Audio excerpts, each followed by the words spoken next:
Muy buenas tardes. Lo primero es muchas gracias por vuestra presencia y muchas gracias por los que estáis conectados en streaming. La jornada de esta tarde tiene varios objetivos.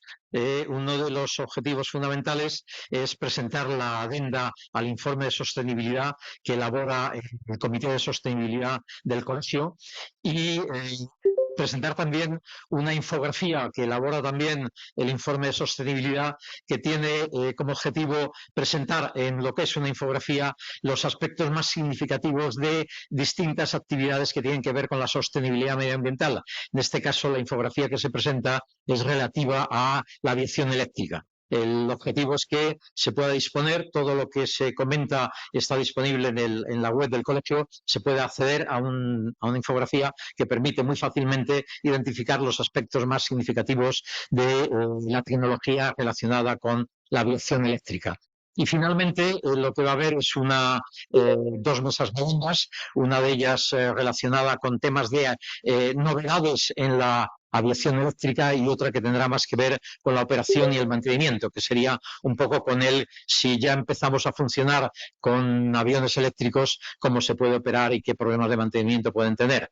En todos ellos tratamos de contar y de decir alguna cosa que no se diga o no se haya dicho, lo cual es difícil porque, bueno, como sabéis, hay demasiadas jornadas relacionadas con la sostenibilidad y hay demasiados, desde mi punto de vista, opinión personal, comités, que todo el mundo quiere hacer un comité de sostenibilidad y, bueno, pues se dan circunstancias de que hay unos comités oficiales, unos comités de compañías aéreas, otros comités de, no sé, de un grupo de amigos que les ha gustado la sostenibilidad y al final estamos, yo creo que sobresaturando el entorno de cosas que tienen que ver con la sostenibilidad. Y no estoy muy convencido de que realmente a la sociedad le esté llegando cómo se va avanzando en ese camino hacia la sostenibilidad. La adenda que presentamos este año corresponde a un proceso que el colegio quiere mantener y que el Comité de Sostenibilidad lo hace, que es, se hizo un informe en el año 22 relacionado con la sostenibilidad medioambiental, estado del arte, y a partir de ahí es cómo vamos avanzando, porque en el mecanismo de sostenibilidad hay, digamos, 4 líneas como muy claras. Hay una línea de mejora que tiene que ver con mejoras sobre lo que ya hay, las mejoras en aerodinámica, las mejoras en motores convencionales, las mejoras en control de tráfico aéreo. Todo eso reduce emisiones porque lo que hace es reducir el tiempo que tiene que volar de vuelo, es decir, las distancias que vuelan las aeronaves para ir de un punto a otro, lo cual supone menor reducción, menor consumo de combustible y, por lo tanto, menor reducción de emisiones de CO2. Luego están los 3 ejes claros que son, por un lado, SAF, nuevos combustibles, y por otro lado, la aviación eléctrica, y por otro lado, la aviación con hidrógeno, que son, digamos, las vías, los caminos bien marcados, bien establecidos para avanzar hacia el objetivo de sostenibilidad de que sería emisiones cero en el 2050. Lo de emisiones cero en el 2050, permitirme decir que queda muy bonito y que como casi nadie, yo espero que muchos, algunos sí, porque algunos jóvenes veo en la audiencia, normalmente suelo verlos a todos muy mayores, entre ellos yo soy muy mayor, pero el 2050 nos pilla muy lejano, entonces, bueno, es fácil decir el 2050 cero emisiones, pero yo no conozco ningún proceso, ningún programa en donde si yo me pongo un objetivo, como no haya marcado una serie de hitos intermedios y si vaya viendo si los cumplo o no, no estoy pensando que cuando llegue el 2050 va a haber cero emisiones. Si se sigue así, seguro que no habrá cero emisiones. Y esto es lo que trata de ver el informe, la adenda al informe de sostenibilidad, ir viendo cómo se avanza en las distintas líneas de acción en los distintos campos en los que hay campos de mejora para ver si de verdad estamos yendo hacia ese objetivo o estamos no yendo hacia ese objetivo. Sabéis que hace poco Airbus ralentizó sus expectativas sobre el hidrógeno, lo cual es muy razonable y entendible porque la tecnología del hidrógeno está bastante verde todavía y pensar que puedan volar aviones en el medio plazo con hidrógeno es bastante poco creíble en este momento. momento con la herramienta que se tiene a nivel tecnológico. Entonces, el Comité de Sostenibilidad lo que hace es un seguimiento continuo de todos los avances, tanto a niveles de institutos de investigación, de iniciativas legislativas como de la Comisión Europea o del Gobierno Nacional o de cualquier otra iniciativa gubernamental, y iniciativas que tienen que ver con centros de investigación, que tienen que ver con desarrollos de fabricantes, que tienen que ver con iniciativas de compañías aéreas, que tienen que ver con cosas que se están haciendo, y se recogen todas ellas, las más relevantes, con el objetivo de, ya digo, ver si de verdad se avanza o no se avanza ese camino de las emisiones cero en el año 2050. Yo creo que la adenda es una adenda muy interesante, la verdad es que se lee rápidamente, es de fácil lectura, como decía alguien, no tiene resumen ejecutivo precisamente para obligar a leerla entera, porque no son muchas páginas, y si hubiera un resumen ejecutivo todavía la gente se esforzaría menos, y bueno, pues creo que es una labor que el colegio agradece al Comité de Sostenibilidad, y que bueno, seguiremos haciendo año a año, y que seguiremos viendo un poco si ese objetivo que todos deseamos del 2050, emisiones cero, se va intuyendo que se va a ir cumpliendo o no, y si no se va intuyendo, pues el colegio, dentro de sus posibilidades, levantará la voz para decir que, oye, parece que no vamos demasiado bien, cosa que no servirá demasiado, pero que por lo menos nosotros nos quedaremos tranquilos. Y sin nada más que esto, es agradecer de nuevo vuestra presencia, agradecer un poco, sí me queda una cosa, que es deciros que a los que venís en presencial tenemos un incentivo para ver si al final hay más gente que acaba viniendo a estos actos en presencial, y que cuando salgáis hay unos libros de un compañero nuestro que fue vicedecano, un libro sobre sostenibilidad que yo he leído con placer, tengo que decirlo que con placer, porque me ha parecido un libro bien escrito y agradable, y que cuenta cosas de verdad sobre este objetivo de sostenibilidad que todos tenemos en la boca, pero que nadie nos creemos de verdad que estemos haciendo algo sobre la sostenibilidad. Yo, lógicamente, soy aeronáutico, soy decano del colegio, y tengo que decir que cuando cojo un tren que pone a la entrada transporte sostenible, pues me dan ganas de decir mentirosos, porque sabéis muy bien que las emisiones de CO2 que habéis echado a la atmósfera, que habéis emitido para construir una línea entre Madrid y Barcelona, son muy superiores a las que os estáis ahorrando ahora porque vuestro tren es eléctrico, y estamos tratando de conseguir la sostenibilidad del planeta, no la sostenibilidad del transporte ferroviario. Tratamos de reducir las emisiones a nivel planetario, no a nivel. Igual que el otro día, lo contaba ayer, leí una noticia que me hizo gracia. Yo veraneo en Tarifa y me contaba, la noticia era que se iba a hacer un túnel, cosa que no se hará porque es muy difícil, pero se iba a hacer el túnel para unir Europa y África. Y entre los beneficios que decía, claro, se va a ser medioambientalmente muy favorable porque se van a reducir los vuelos entre Europa y África. Y dices, vale, y en las emisiones de CO2 que vas a utilizar para construir un túnel a varios kilómetros de profundidad, esas no cuentan para nada en tu esquema. Esto yo creo que hay que evitarlo, hay que tratar de ser conscientes de que todos buscamos la sostenibilidad, pero no buscamos la sostenibilidad de palabra, sino buscamos la sostenibilidad real. Y eso es lo que el transporte aéreo, yo creo que sí que está absolutamente comprometido. Yo creo que todos los actores en la industria del transporte aéreo están comprometidos en reducir las emisiones de CO2 y dan muestras de ello, y lo único que se necesita, se necesitan muchas cosas, pero una de ellas es un mayor apoyo gubernamental, sobre todo en aspectos que tienen que ver con el apoyo al SAF, con el apoyo a los combustibles sostenibles de aviación, y con el apoyo a avance en nuevas baterías capaces de tener una densidad energética superior que permita los vuelos eléctricos en distancias cortas y medias. Ahora ya sí, nada más que agradecer de nuevo la presencia y dar la bienvenida a Juanjo para que nos cuente un poco la infografía que se ha realizado por parte del Comité de Sostenibilidad. Muchas gracias.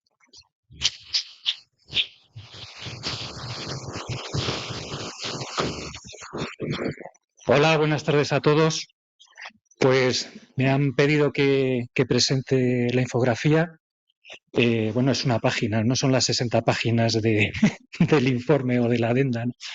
Entonces, pues simplemente lo primero, agradecer al equipo de trabajo que ha hecho la infografía del Comité de Sostenibilidad, es gente muy conocedora del tema y al final la capacidad de síntesis cuando sabes tanto pues cuesta yo creo que incluso más. La información que tenéis en el informe, en la adenda, pues luego la podéis ver aquí reflejada y os puede ayudar a un poco a organizar vuestras ideas sobre los aspectos más importantes de la aviación eléctrica. Hemos querido reflejar aquí la manera de aprovechar la potencia de la electricidad con distintas estrategias, como la electrificación de sistemas propios dentro de la aeronave, la propulsión turboeléctrica, propulsión híbrida, propulsión eléctrica. Todo eso hace que se desarrollen distintos conceptos de la forma de aprovechar la energía eléctrica y llevarla a la aviación. Y luego hay una parte muy importante que está en continuo debate, que es la parte de la energía específica, las baterías y las pilas de combustible. Las pilas de combustible veréis que están ahí mencionadas de pasada porque es un tema que está todavía muy, muy en desarrollo, muy, muy pendiente de ver cómo se lleva a cabo.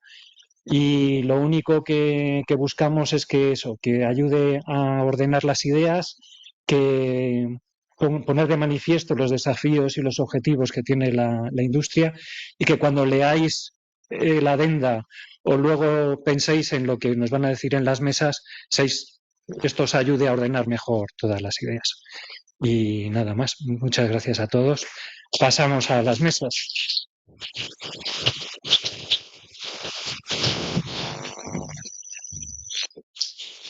Vamos a dar paso a las dos mesas redondas. Digo, es donde se van a contar cosas que espero que sean de interés de todos. Y bueno, la primera mesa redonda que tiene que ver con avances en los temas relacionados con la aviación eléctrica va a estar moderada por Juan Sebastián, que le cedo la palabra para que presente a los ponentes.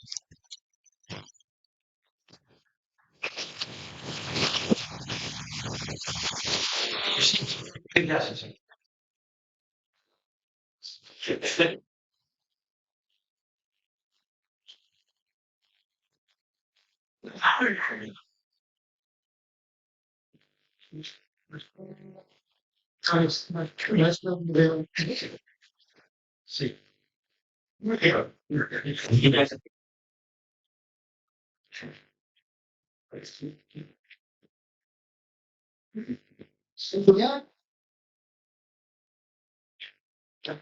Ahora, ¿no?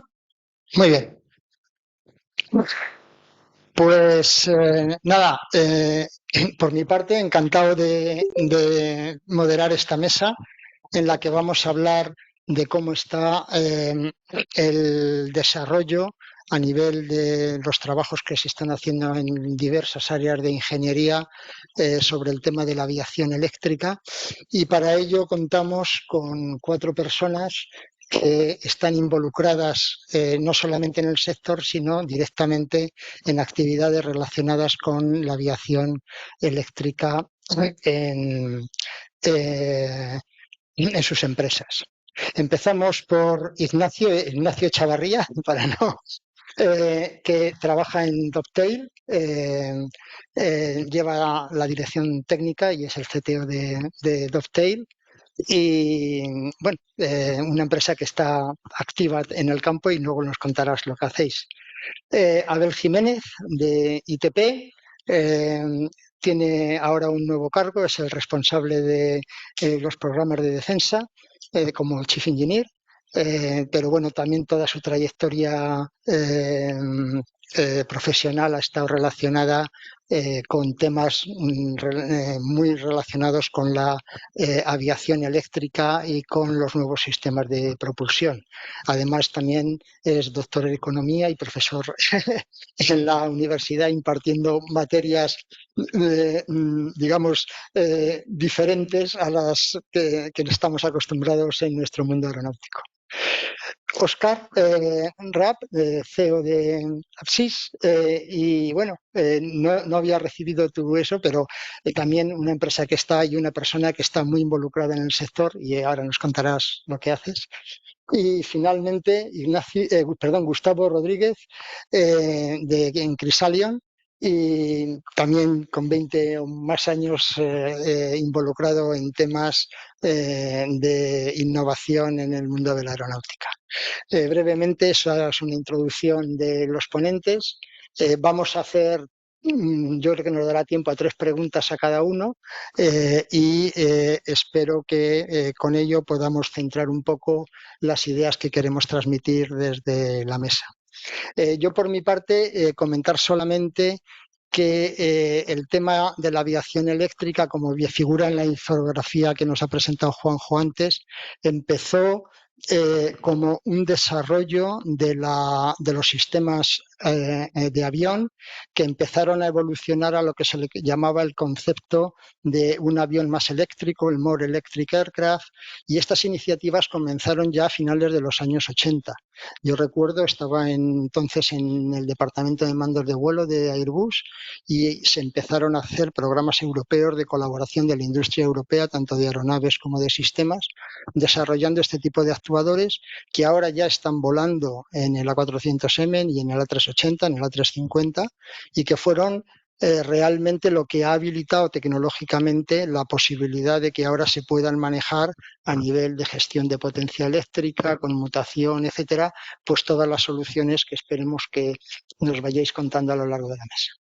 Entonces, si queréis, empiezo un poco por centrar para que os conozcan el auditorio y la audiencia, vuestras empresas en qué áreas se están focalizando. Pues si quieres empezamos por ti, Ignacio, y recordad que tenemos aproximadamente unos 3 minutos por intervención, a ver si conseguimos. Pues muchas gracias. Yo, como dicen, soy CTO de Doce Electric Aviation, una empresa, una startup australiana-española, y nosotros estamos desarrollando sistemas de plantas de potencia 100% eléctricas o hibridizadas en un futuro. Pero empezamos, nuestra idea es trabajar en el tema del retrofit de los aviones comerciales de pequeño tamaño, los tipo CS-23, como la Cessna Caravan, y nuestra estrategia es empezar con retrofits de aviones 100% eléctricos de baterías y luego ir trabajando en aviones de mayor rango, mayor alcance, bimotores, tipo el King Air, y hacerlos pues ya en función de las necesidades o con hibridación de hidrógeno, con hibridación de turbogeneradores. Pero pensamos realmente en nuestra empresa que un avión eléctrico 100% es viable para un nicho de mercado, pero que tiene sentido y que permite a la industria ir madurando la tecnología, ir teniendo un producto e ir electrificando una serie de ofertas y de operadores para luego ir creando esa demanda, ir creando nuevas oportunidades y creando la tecnología, porque si no hay producto, no hay tecnología. Al final, mientras no haya alguien que esté operando un sistema, sigue siendo muy teórico. Entonces, nuestra idea es realmente poder llegar al mercado rápido y por eso fuimos al retrofit frente a la idea del avión nuevo, 100% nuevo, en que tienes que desarrollar pues, toda la estructura, todas las comandos de vuelo, y nos centramos en planta de potencia y, como digo, pues 100% eléctrica, de baterías como primerito y luego ya pasando a la hibridación. Gracias. Abel. Qué corto. Ya. Bueno, lo único que tenía preparado, a lo mejor una respuesta un poco más larga. Trato de abreviar para no resultar extraño. Vamos a ver, en ITP, pues hace el orden de 3 años empezamos a hacer una reflexión, ¿no? Somos la compañía líder en propulsión aeronáutica en España. Realmente, cualquiera que nos conozca sabe que nosotros, en términos de desarrollo de sistemas eléctricos, pues no teníamos demasiada tradición. Por contra, nuestros competidores característicos, que son MTU y Safran, pues sí que tenían esa capacidad, ¿no? Entonces, en ese momento lo que decidimos es reflexionar sobre nuestras fortalezas. Nuestras fortalezas son realmente la capacidad de desarrollo de sistemas complejos y la capacidad de certificarlos aeronáuticamente. Y a partir de ahí adoptamos una posición que jugábamos prudente a la vez que proactiva. Y consistía esa posición en diseñar una campaña de desarrollo de diferentes prototipos que pudieran, en un momento dado, de desarrollarse en los diferentes segmentos que la aviación eléctrica puede dar lugar, ¿no?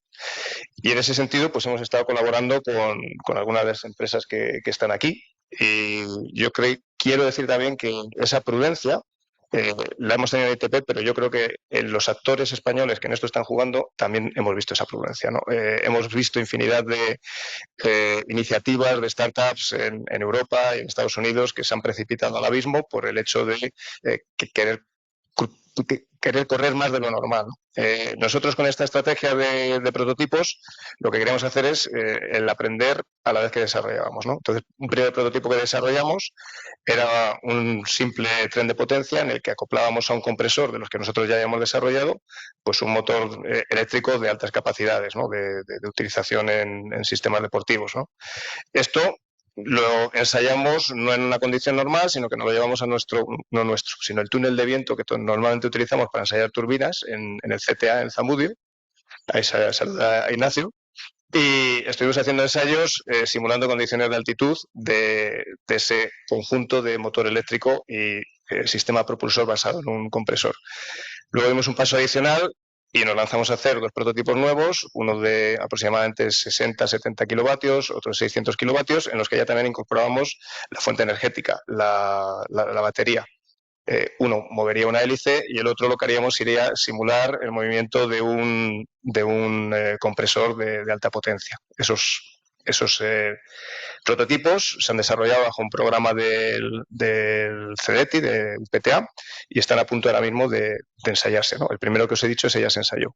Y luego tenemos otra iniciativa asociada también a un programa PTA, un programa que se llama Cripicom, en el que estamos desarrollando un prototipo de planta propulsiva con pila de combustible.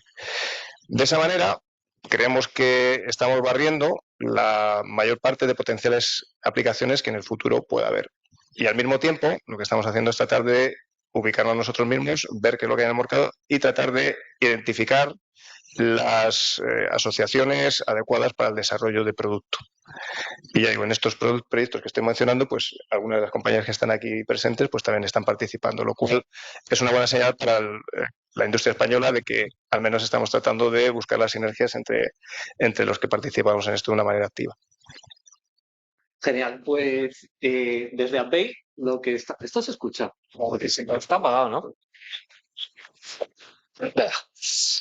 Pues desde Update lo que estamos haciendo es trabajar con empresas aeroespaciales en la intersección entre la parte financiera, desarrollo de negocio e innovación.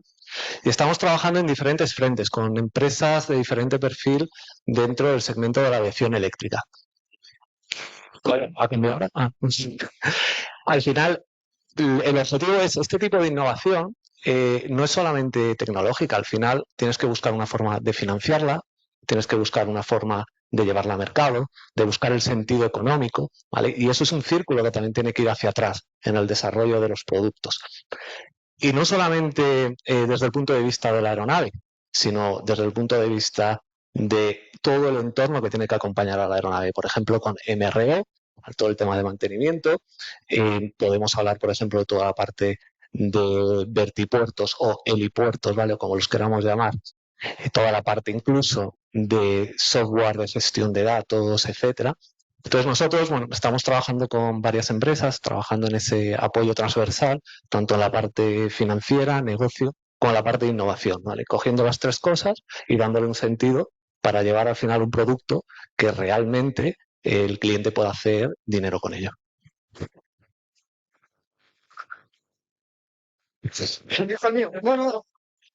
Bueno, sí, creo que podría funcionar sin micrófono también. Pero me dicen que estoy hueco, así que igual ni me hace falta. Bueno. Micrófono. Cierto. ¿Se oye? Sí. Bien, pues en Crisalion es una startup española. Nosotros nos dedicamos a soluciones de movilidad sostenible, tanto terrestre como aérea. Tenemos 2 proyectos, uno de vehículos terrestres y otro de un eVTOL de 5 pasajeros, un piloto y 5 pasajeros, que empezamos a desarrollar en el año 19 de la mano de Tecnalia y que ahora, bueno, pues estamos desarrollando nosotros, ya volamos. En este proceso hemos implementado una tecnología que originalmente empezó a desarrollar Tecnalia, llamamos tecnología Fly Free. Es un nuevo concepto de sistema de propulsión que tiene varias ventajas, pero principalmente es bastante más simple que un sistema de tilting al uso, tal y como estamos acostumbrados a ver en otros competidores, y además añade un grado de libertad al empuje vectorial de los motores, lo cual nos permite hacer una serie de maniobras y de actuaciones con los motores que permiten un vuelo más suave y evitan ciertas condiciones peligrosas, como puede ser, por ejemplo, la entrada accidental en el vortex ring, que es muy típica de aeronaves de alas rotatorias, tipiquísimo en helicópteros. Ahora estamos en las fases iniciales de desarrollo del proyecto, estamos con una serie de ensayos preliminares para demostrar otras tecnologías y para desarrollar otras tecnologías, y el objetivo final es certificar la aeronave eléctrica pues en los próximos años. ¿Se me oye? ¿Está bien? Vale. Bueno, pues la siguiente pregunta que teníamos preparada era, en cada uno de los campos en los que os movéis, ¿cuáles son los factores que veis, o el factor más crítico que veis para el desarrollo de vuestra actividad? Es decir, hay, bueno, pues en unos casos son tema baterías, el tema certificación, el tema configuración hay muchos temas que pueden, y entiendo que cada uno de vosotros en cada una de vuestras empresas os estéis encontrando pues ese toro con el que hay que lidiar para que la faena luego al final acabe de la manera más aceptable posible, ¿no? Vale, pues en nuestro caso, como decía, nuestra idea siempre ha sido el intentar ir al retrofit, es decir, intentar limitar la tecnología a lo básico que tenemos que hacer, lo cual nos simplifica una serie de elementos. Entonces nos centramos principalmente en lo que decíamos, la propulsión eléctrica y su sistema de potencia, ¿no? Entonces, para eso, la parte más crítica pues son el motor eléctrico es muy crítico porque es una tecnología que se acaba de certificar hace poco el primer motor de por encima de 100 kilovatios cuando llevan empresas 10 años haciéndolo, con cual que sea uno que haya que llegar ahora, pues significa que no es tan fácil. Entonces, esa parte es muy importante. Estamos también en 600 kilovatios, ya estamos hablando de casos de más de medio megavatio, 800 voltios, corrientes enormes. Entonces, hay que tener, pues eso, es una tecnología ya única que los coches ya hacen, pero de otra manera. También tenemos aeronáutica, que sabéis, la redundancia, la electrónica potencia tiene mucha complejidad, es un sistema crítico que tiene que resistir cortocircuitos, tiene que resistir toda parte de certificación de software crítico que ya conocemos todos, pero que en la automoción no conocen, con lo cual no me vale coger una cosa de un coche. Luego también está el tema de distribución y control, que bueno, es más clásico, pero la distribución tenemos lo mismo, 800 voltios, altas corrientes, son sistemas que no existen en aeronáutica. Sí existe en automoción, pero lo mismo, un contactor a 15.000 pies no funciona igual que a 0 pies. Entonces, estos ahí son retos, y luego el reto que todo el mundo conoce, que todo el mundo mira, las baterías. Las baterías, lógicamente, tienen una serie de dificultades, de desafíos. Uno es la densidad energética, en que las pilas están a un nivel.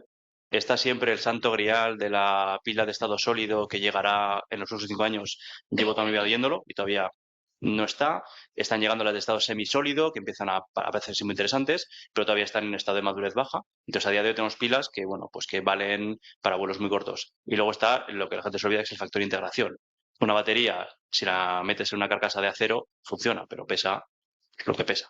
Entonces, para hacer una batería que sea avionable, que sea muy ligera, que sea certificable, pues es complejo, sobre todo con el tema del embalamiento térmico. Entonces, conocemos el tema Runaway, que pues es un tema crítico, porque en aviación, en un coche, pues te bajas del coche y el coche ya arde. En un avión, bajas el avión en vuelo, más difícil, ¿no?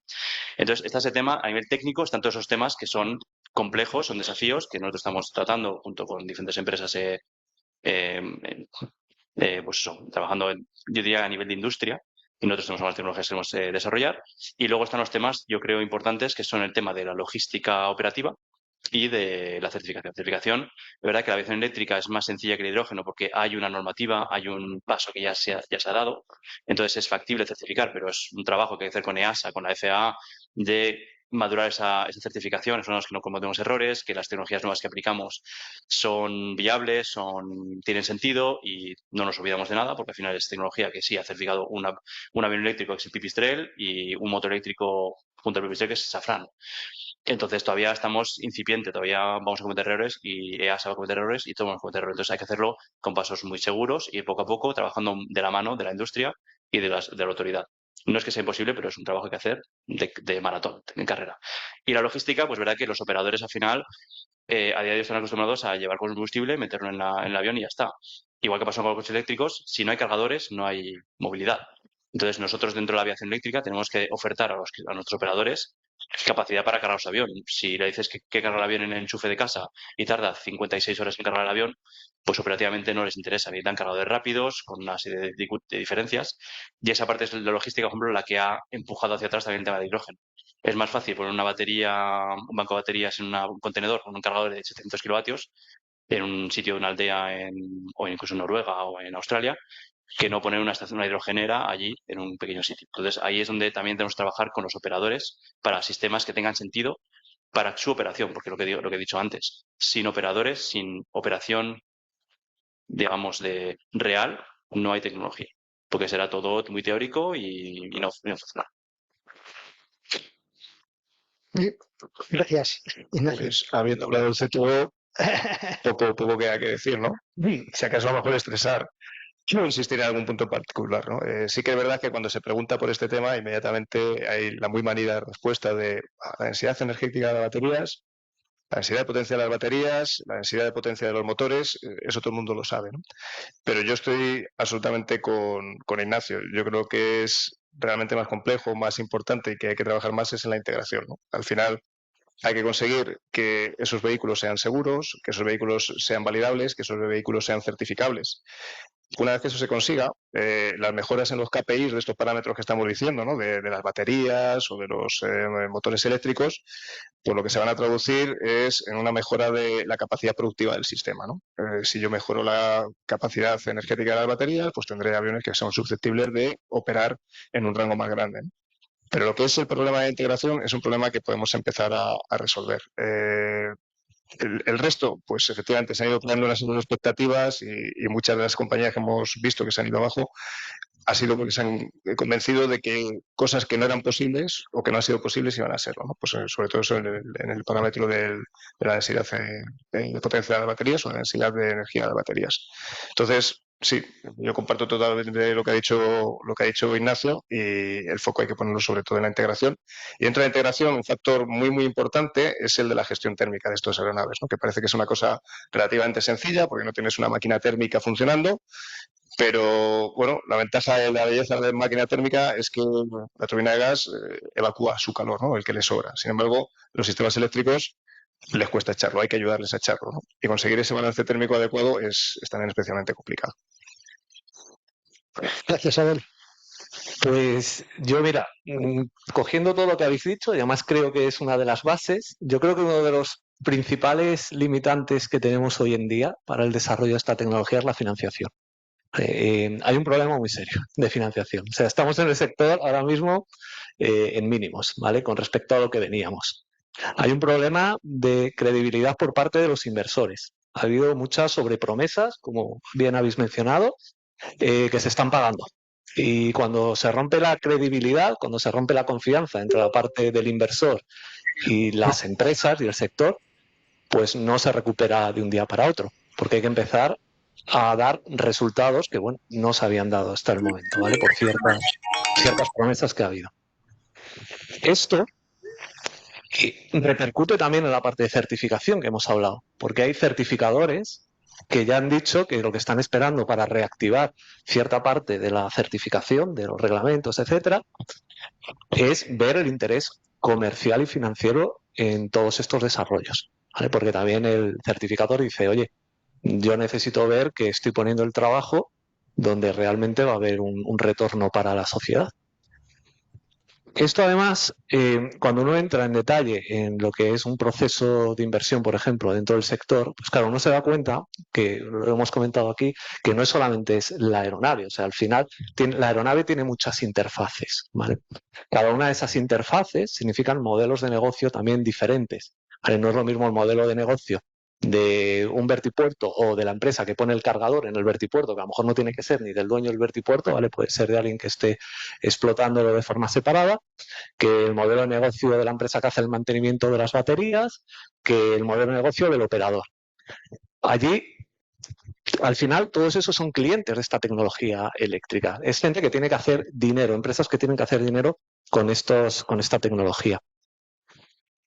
Y necesitas que los inversores, una de las cosas que te das cuenta en el sector, es que muchas veces dicen, vale, yo puedo poner una cantidad, no sé, 100 millones en un operador o en un OEM eléctrico. Vale, pero es que yo, aunque saque la aeronave y certifique la aeronave y certifique esta tecnología, en realidad necesito que también el resto del ecosistema empuje. ¿Vale? Por ejemplo, en el caso, hablemos por ejemplo de los eVTOL, ¿vale? Que es una aplicación directa de la aviación eléctrica.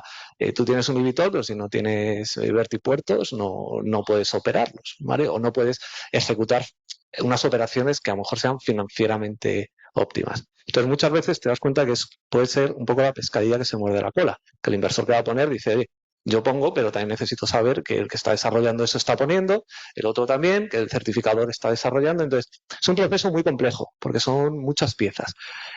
Pero sin dinero al final en el sector es muy difícil que salgan las cosas.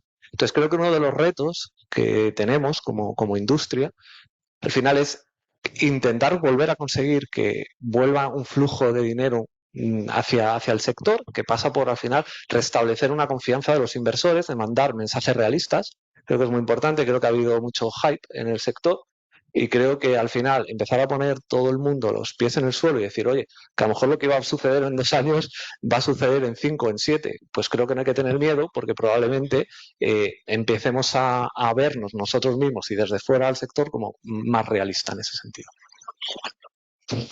Muchas gracias, Óscar. Bueno, yo suscribo todo lo que han dicho los compañeros. Me gustaría destacar 2 cosas desde el punto de vista técnico que aplican principalmente a los eVTOLs, porque en el caso de aviación ligera o helicópteros, aunque podamos electrificarlos, esto que os voy a contar ya está estudiado y ya está arreglado, lo cual no añade nada nuevo.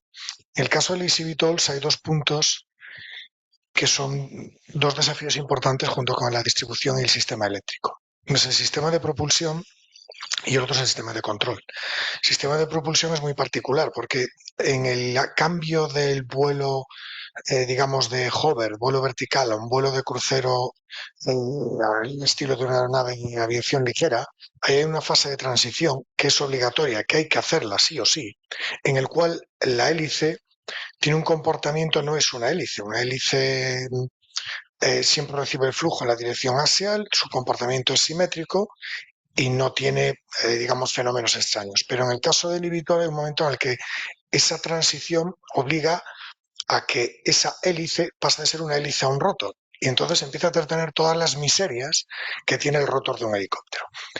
Y podríamos pensar, pero eso ya está resuelto, sí, correcto. Pero si yo ahora cojo la dificultad mecánica, la complejidad de los problemas que tiene el rotor de un helicóptero y los traslado directamente a un eVTOL y lo multiplico por 4, por 8, por 6 o por 10, entonces directamente me acabo de cargar el negocio porque he multiplicado los costes de mantenimiento y la dificultad técnica de la aeronave por 10. Con lo cual, esa solución técnicamente es viable, desde el punto de vista de mercado es ruinosa. Entonces, ¿a qué nos obliga? Nos obliga a buscar una solución que sea capaz de solventar ese problema en el vuelo de transición que tiene el helicóptero, pero de una forma muchísimo más económica, sencilla, simple y robusta para poder meter el producto en mercado. Esa es una de las grandes dificultades. La otra es el sistema de mando y control. Las 2 aeronaves típicas, aeronaves de ala fija, aeronaves de ala rotatoria, vamos a dejar a un lado las aeronaves más ligeras que el aire, su sistema de mando y control está muy estudiado. Los pilotos de avión saben cómo pilotar un avión, los pilotos de helicóptero saben cómo pilotar un helicóptero. Pero ahora llegamos al eVTOL. Oiga, usted despegue usted como un helicóptero, hágame una fase de transición, qué mandos tengo que mover, qué tengo que actuar y páseme un vuelo en el que tiene que moverse igual que un avión convencional, ¿no? Bien, ¿cómo transiciono yo el mando y control de un sistema que principalmente está basado en la propulsión? Véase, aeronave de alas rotatorias como helicóptero, y ahora tengo que pasar a una aeronave que estoy manipulando las superficies de mando y de vuelo. Y eso tengo que pasar por una transición en la que una deja de coger peso y la otra gana peso. ¿Cómo traslado yo las órdenes del piloto a un sistema de control de vuelo y a unos mandos de vuelo de forma que esto se haga posturas de forma continua? Es decir, que el piloto accione los mandos siempre de la misma forma y la aeronave responda como tiene que responder. Pues no es trivial, porque aparte un piloto cuenta con la capacidad para mover las manos, los pies y punto. No podemos meter 16 grados de libertad adicionales para que controle 8 motores distintos, 2 flaps, un alerón y un timón de profundidad, un timón de dirección. Entonces, esa es otra dificultad. Afortunadamente, ahora como tenemos los fly-by-wire, pues bueno, las computadoras hacen mucho, pero hay que decirle a la computadora lo que tiene que hacer. Y ese proceso que parece digamos, un concepto sencillo y algo trivial, no lo es. Algo tan sencillo como decir, si yo tiro por la palanca atrás, ¿eso qué significa? Si cogemos un dron, eso significa que a lo mejor subo. Si cojo una aeronave, lo que estoy haciendo es cambiar el ángulo de ataque. Después la aeronave sube, pero sube por otro efecto. Pero realmente yo lo que hago es accionar un timón de profundidad que cambia un ángulo de ataque. Y si cojo un helicóptero y tiro por la palanca hacia atrás, estoy moviendo el cíclico hacia atrás. Entonces, cada tipología de aeronave, de ala fija o ala rotatoria, tiene un sistema de mando y control muy diferente. Y en el caso del eVTOL hay que combinarlos. Y eso añade una dificultad extra que, aunque parezca contado de forma rápida, sencillo, es un verdadero quebradero de cabeza, un dolor de muelas. De hecho, cada fabricante de eVTOL, no voy a decir fabricante porque no hay fabricado comercial ninguno, cada desarrollador de eVTOL tiene una propuesta y ninguna es buena. Al final todas tienen sus miserias y todas tienen sus defectos y ninguna es, oiga, usted ha dado con el clavo, le vamos a copiar todos. No, si no estaríamos todos copiando lo mismo. Muchas gracias, Gustavo, por la visión de este tema, muy apasionante, sobre todo para mí que trabajé en mandos de vuelo. Así que nada, en el año 88 hubo un proyecto que se llamaba el Eurofar, que era una especie de avión parecido al Osprey, que tiene también este problema y bueno, ha habido más de un accidente relacionado con ese tema. O sea que efectivamente es un tema muy ingenieril. Bueno, pues como última pregunta ya, y poniéndonos un poco como suelen hacerse en estas mesas las bolas de cristal, lo que pasa es que me gustaría que la bola de cristal, en vez de hablar en general de la aviación eléctrica, la focalizaseis en los temas que habéis visto que realmente, o sea, son los stoppers. Luego para ti tengo otra pregunta especial, porque he estado, pero a ti te salto y te dejo para el final, ¿vale? Venga, entonces, empezamos por Abel ahora, para cambiar el orden. La pregunta es... No, la bola de cristal. La bola de cristal, ¿qué va a pasar? No, ¿qué va a pasar? ¿Cómo veis en lo que vosotros estáis haciendo vuestro timeline? Es decir, en las cosas que estáis haciendo, ¿cómo veis? Dices, oye, pues este problema o este tema, creemos que esto en 2 años, en 5 años, en fin, poner un horizonte de los temas que realmente consideráis más candentes o realmente más relevantes para el progreso de la aviación eléctrica. Mira, voy a responder como un político. Yo tengo un Nissan Leaf. Dice que viene esta respuesta, ¿no? ¿Qué tiene que ver con eso? Vamos a ver. Digo que tengo un Nissan Leaf. Un Nissan Leaf es iba a decir una aeronave, ¿no? Es un vehículo eléctrico de muy corto alcance, con unas prestaciones muy limitadas, pero que lo llevo teniendo desde el año 2016. Y en su función es perfectamente capaz de desarrollarla, ¿no? Llevarme a mí a trabajar todos los días de Soto del Real Alcobendas y volver, lo hace perfectamente. Entonces, ¿qué es lo que va a ocurrir, creo yo, en este contexto? Y luego concreto un poco lo que veo que puede pasar con nosotros en ITP. En este contexto ya se ha abierto la lata. Se ha abierto la lata en el sentido de que ya hay una aeronave certificada, ya de hace mucho tiempo, ¿no? Es el Pipistrel que mencionabas tú. Hay un motor también certificado de Safran. Yo creo que ahora vamos a ver una secuencia de iniciativas que van a llegar a ese punto de certificación. El problema es si van a ser capaces de sobrevivir como negocio. Cuando estamos hablando, por ejemplo, del eVTOL, si el eVTOL tiene que desarrollarse dentro del contexto actual que tenemos en la aviación y operar en los aeropuertos normales, pues malamente va a poder ser eso. Ya no por una cuestión operativa que interfiera con el tráfico normal, sino que quien quiera utilizar un eVTOL, el valor añadido que busca, entiendo que es el tiempo. Y si tiene que pasar por una tradicional cola del aeropuerto, pues ese negocio no va a tener ningún sentido, ¿no? Recuerdo, ahora que te tengo aquí, Antonio, hace como 3 o 4 años que estuvimos en un evento de Crisalion, que hacías una reflexión muy buena sobre cómo el modo de negocio, el tipo de negocio que vislumbrabas en aquel momento no estaba a lo mejor tan asociado a un desarrollo de un sistema de transporte, sino de un proveedor de experiencias, ¿no? Entonces, yo creo que con la capacidad que van a tener las primeras aeronaves eléctricas, ese tiene que ser básicamente el esquema, ¿no? Una provisión de experiencias, una experiencia diferencial. Y empezar a insertarse en ámbitos en los que ese tipo de transporte corto, el del Nissan Leaf, tenga sentido. ¿De acuerdo? ¿Eso cuándo va a ocurrir? Yo creo que en esos términos, en los próximos 4 o 5 años. Ahora bien, si ya estamos hablando de aviones de mayor capacidad, de una mayor significación en el volumen de transporte aéreo, ahí yo creo que tenemos que esperar por lo menos del orden de una década, ¿no? Y en particular en ITP, bueno, pues la expectativa que tenemos es este programa de desarrollos de prototipos que estaba comentando antes, lo tendremos más o menos terminado en un par de años y a partir de ahí, como decía antes, lo que queremos es buscar esas posibles asociaciones con empresas que nos puedan proyectar hacia el mercado. Pero ahí tengo que guardar un cierto secreto. ¿Vale? Gracias, Abel. Soy Gustavo. No. Yo. Vale. Mira, yo también estoy con coche eléctrico, así que estamos ahí a la par. Yo cogí la versión que puede viajar a casa de mis padres, así que seguí la... En mi caso, estoy de acuerdo con Abel. Al final, la aviación no es una solución para todos. Es decir, igual que movilidad normal, la movilidad urbana es desde un patinete eléctrico a un autobús. En aviación es lo mismo, desde un Velis Electro, que es un avión pequeñito, un ULM, a un 380, hay un camión muy grande. Entonces, ¿qué va a pasar? Pues que los aviones grandes van a seguir operando como pueden operar, van a intentar mejorar sus capacidades como pueden, con el SAF, con rutas, con sistemas aéreos unificados en Europa, entonces luego se van a ayudar, pero no va a poder electrificarse y ni va a poder ir con hidrógeno en el corto plazo. ¿Qué podemos hacer para ayudar a esta transición más a futuro? Empezar por lo pequeño. Entonces, yo estoy de acuerdo, a día de hoy, un París-Los Ángeles con un avión eléctrico, pues todavía no lo veo. Y le va a quedar. Pero, por ejemplo, nosotros tenemos el mercado que tenemos de operadores que nos interesa nuestro avión. Decimos, sí, tenemos un rango muy corto, 25 minutos, 100 kilómetros, no es mucho. Y dices, pues no te puedes ir a París con esto. No.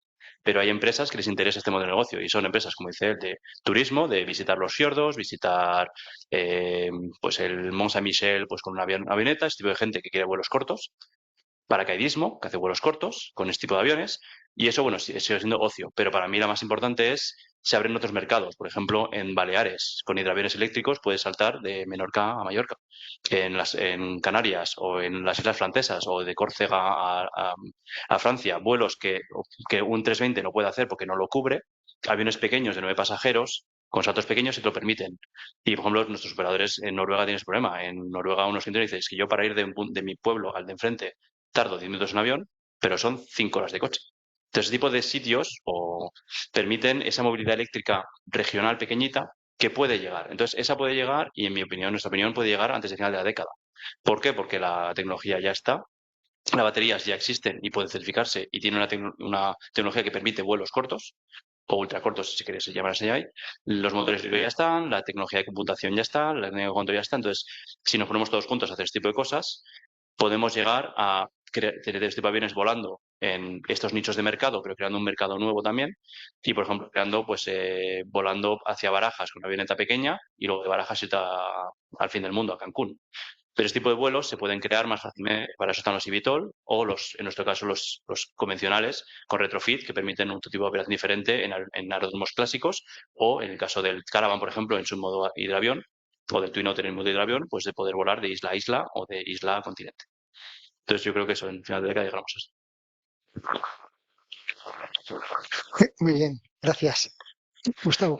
Bueno, pues yo estoy de acuerdo en que el primer reto sea con aviación pequeña, entre otras cosas porque para la grande es imposible, o sea, físicamente no se se escucha además.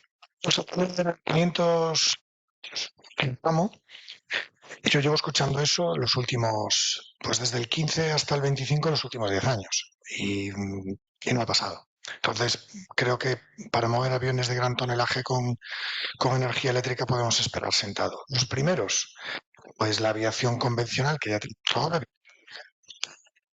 ha fallado, ¿no? No. Retrofitados al sistema eléctrico, creo que eso va a ser lo primero, porque la innovación, el cambio que hay que hacer es el sistema eléctrico, el sistema de propulsión. En cuanto a dónde aplicarlo, dónde utilizarlo y si van a ser los eVTOLs, vas a tener más nicho de mercado o menos, bueno, pues no lo sé. Eso es especulativo. Lo que sí es que el uso de la aviación eléctrica va a estar en aquellos sitios en el que el utilizar combustible sea una desventaja. Hace unos meses hablábamos con un operador de helicópteros en Latinoamérica y decía, me encanta el eVTOL eléctrico porque me da unas prestaciones parecidas a la del helicóptero para lo que yo quiero, que es moverme dentro de la Ciudad de México, de ir al norte a sur, pues puedo necesitar un par de horas en coche, esto puedo moverme en 30 minutos, pero tengo una gran ventaja. Y es que no tengo que almacenar combustible en los edificios, porque el almacenar combustible en los edificios me implica tener un sistema de seguridad antiincendios brutal si tengo que almacenar 2.000 litros de combustible y, sin embargo, para un edificio grande meter un cargador eléctrico que puedo recargar el eVTOL en 20 minutos es prácticamente directo. Además, no emito contaminantes, no emito humo en la propia ciudad. Entonces, aplicaciones de este estilo que tengan que respetar mucho el medio ambiente en la zona donde aterrizan y despegan, por ejemplo, en zonas protegidas para el caso de turismo, etcétera, etcétera, ahí eliminas el riesgo de vertir combustible, de vertidos de otros líquidos como son fluido hidráulico, lubricantes, etcétera, etcétera, y tiene un nicho de mercado muy potente. Al corto plazo, lo que no creo que vaya a ocurrir es una sustitución, digamos, más a mayor escala. Es una nueva tecnología, con todas las nuevas tecnologías encontrará su mercado y más que una tecnología sustitutiva, será una tecnología complementaria. Muy bien, muchas gracias, Gustavo. Bueno, la pregunta que tenía para ti, oyéndote escuchar tu última reflexión, veo que, digamos, y es verdad que en el tema este de la aviación eléctrica ha habido muchas startups, muchas empresas que han empezado, digamos, prácticamente de cero, con muchas dificultades, y muchas hemos visto que han quebrado por unos planteamientos a lo mejor que no eran suficientemente realistas. Por otro lado, tenemos las grandes empresas consolidadas en el mundo aeronáutico que consideran de momento este tema como un tema marginal, están haciendo un seguimiento, pero siempre, digamos, esperando a que el tema madure. Entre esos dos mundos, tú que estás metido en el tema este de buscar financiación de las empresas, de los contactos, ¿ves que hay alguna línea de aproximación? ¿Ves alguna potencial colaboración? ¿Ves que, o sea, piensas que va a haber un nivel de convergencia o van a seguir, digamos, cada una en su nube y cada una con sus problemas? Pues mira, además me viene genial esta pregunta porque además voy a unir con una cosa que comenta Gustavo. Vamos a fijarnos un segundo en los vehículos eléctricos. ¿Qué es lo que ha pasado? Han aparecido nuevas empresas y son las que se han llevado el mercado. Tanto Tesla, BYD, etcétera, y las grandes empresas que todos esperábamos una reacción, están todavía intentando asimilar el golpe, a ver hacia dónde van. Yo mi mensaje es que las startups tienen mucha capacidad en este mercado porque son más ágiles, son más rápidos para intentar hacer este tipo de innovaciones y además hay un tema muy importante, es que cuando hablamos de aviación eléctrica, que es con lo que lo quería unir con el tema de Gustavo, realmente es un sistema de propulsión, pero este sistema de propulsión es muy bonito porque puede habilitar nuevos conceptos de aeronave. Y ojo que esto ya es otro mundo diferente. Una cosa es tener un motor eléctrico y ahora, gracias a este motor eléctrico, puedo hacer una aeronave diferente, que es lo que pasa, por ejemplo, con los eVTOL. Entonces, ahí te aparece realmente unos mercados que, como ha dicho Gustavo, son más no son de sustitución, sino son de generar una nueva demanda del mercado que no tienes hoy en día porque no existe esa solución. Es una demanda contenida, pues como cuando salió el iPhone, que nadie sabíamos que queríamos un iPhone hasta que lo vimos. Y dijimos, coño, qué buena idea.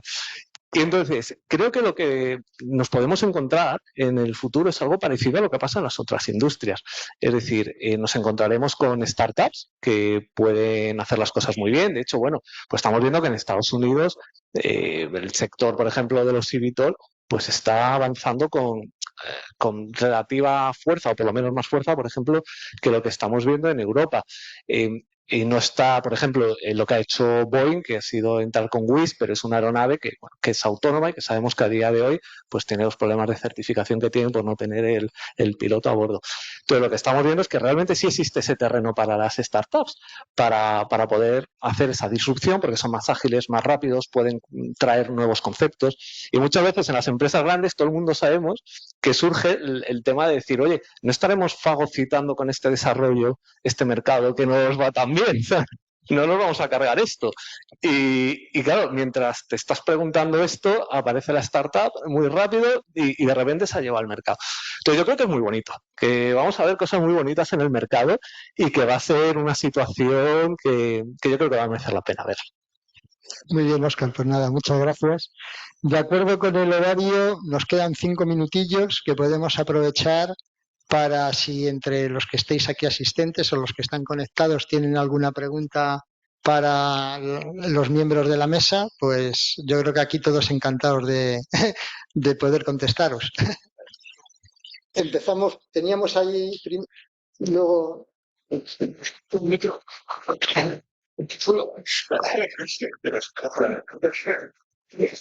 Muchas gracias, bueno, por el micrófono y muchas gracias a los intervinientes, sus explicaciones.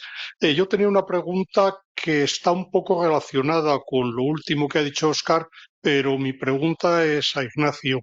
Ignacio, cuando vosotros que veis que estáis trabajando en plantas de potencia para retrofit, digamos, vosotros cuando decís, bueno, esto, un Cessna 206 o un lo que sea, aquí este es bueno para retrofit, etcétera, ¿qué relación tenéis con Cessna?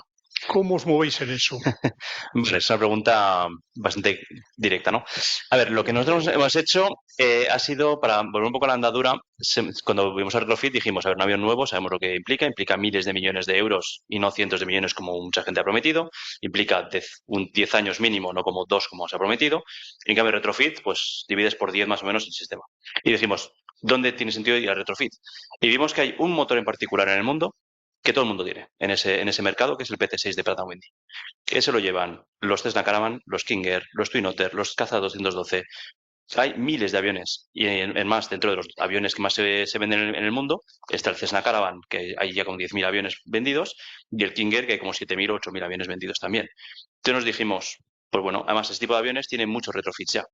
Un Cessna Caravan lo puedes coger en 20.000 formatos, más largo, más corto, con flotadores, sin flotadores anfibios, no anfibios, con mejoras de aeronave. Entonces sabemos que Textron en este caso, incluso Beechcraft, están abiertos a abrir los libros, a decir, vale, tú coges un avión y modifícalo, porque a mí me viene bien porque vendo más aviones. Entonces, nosotros no tenemos relación de inversores ni nada de eso con Textron, que es el que lleva Cessna, pero sí hemos hablado con ellos y están dispuestos a ayudarnos, igual que han ayudado a todas las empresas que hacen retrofits. A día de hoy están más a la espera diciendo, pues mira, si te sale esto bien, pues oye, muy bien. Y imaginamos que si esto se convierte en una cosa interesante, harán como con otros, en que permiten, al salir de la cadena de montaje de Cessna, pues igual meter directamente retrofits aquí. Pero a primeras, ellos son como con los demás. Te damos la información que quieras y nos pagas lo que tienes que pagarnos por esta información y allá tú con tus cosas, con tu STC.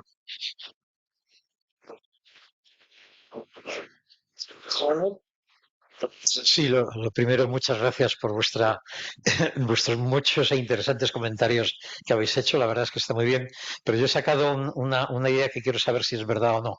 De lo que habéis dicho, se parece que es más complementario que sustitutorio, y esto me lleva a pensar, en los próximos 10 años, ¿la aviación eléctrica va a ayudar en algo a la sostenibilidad del transporte aéreo? Bueno, esto es lo que yo comentaba antes y luego dejaré al resto responder. En mi opinión es lo que decíamos Hay una serie de mercados de movilidad que a día de hoy o no existen o se hacen con métodos que no son tan baratos o sostenibles. Pues, por ejemplo, Ciudad de México, 2 horas de coche. Si es eléctrico, vale, no gastas tanto, pero si no es eléctrico, son 2 horas del coche contaminando. Y luego se abren este tipo de mercados de movilidad regional, como decíamos, de salto de islas, todo este tipo de cosas, que van a crear sostenibilidad tanto a nivel de unir lugares más remotos, menos comunicados, e intercomunicarlos con el resto de la sociedad, lo cual es menos sostenible, pero más a nivel de crear un ecosistema pues, europeo, australiano, donde sea. Y a nivel de sostenibilidad, pues eso, al crear nuevos mercados, se crearán gente que se movía antes pues con su coche, igual decide que tiene más sentido, pues en vez de 20 coches, coger y meterse en un avioncito e ir a otro sitio. Entonces, yo creo que ayudará, pero sobre todo ayudará a que la tecnología exista, a que esa tecnología la gente lo vea, la pruebe y vaya mejorando porque habrá un mercado que la está traccionando.